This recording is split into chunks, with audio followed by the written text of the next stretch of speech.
Hello and welcome to this week's edition of Ask the Gov. Let's begin. What is your response to Obama's State of the Union address? Unfortunately, I think the president's address was quite divisive and partisan. And I'm proud to say that in Iowa, we take a much more bipartisan approach.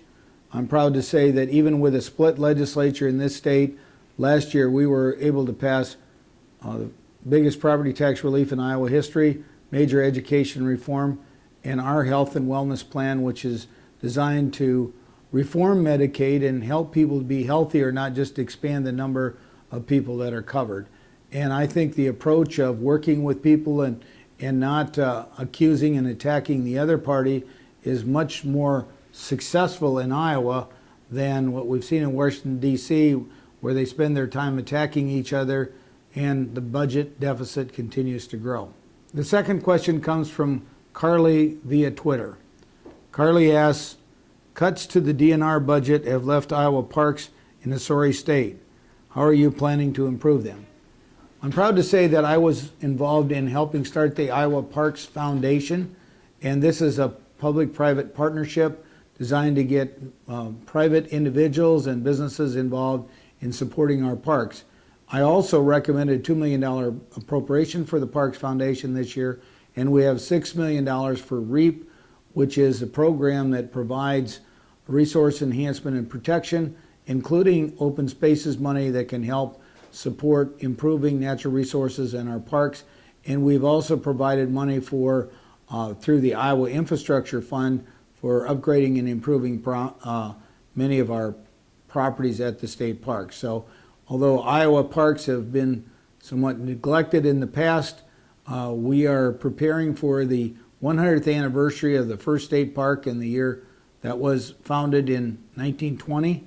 So in 2020, we're working really hard to make sure that we have an active and robust state park system and make substantial investments to strengthen the parks and rehabilitate them and make them attractive for future generations. Our third question comes from Noah in DeWitt via Twitter. Noah asks, do you support 6% state aid for schools?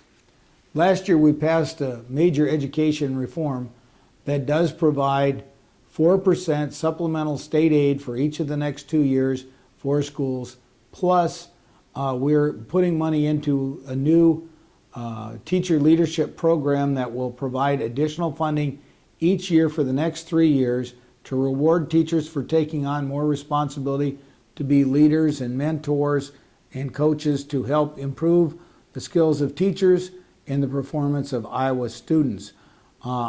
We cannot at this point afford to add an additional 2% to what the state has already committed, plus the money that we have committed to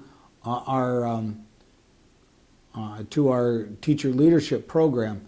I would also point out the state has also made great progress in providing additional funding for higher education. Last year was the first time in 30 years there was no increase in our state university tuition, and the budget we have provided this year would make that the second year in a row, the first time since 1975 that could be accomplished. And so Iowa's making an extraordinary commitment to education, and I'm very proud of that fact.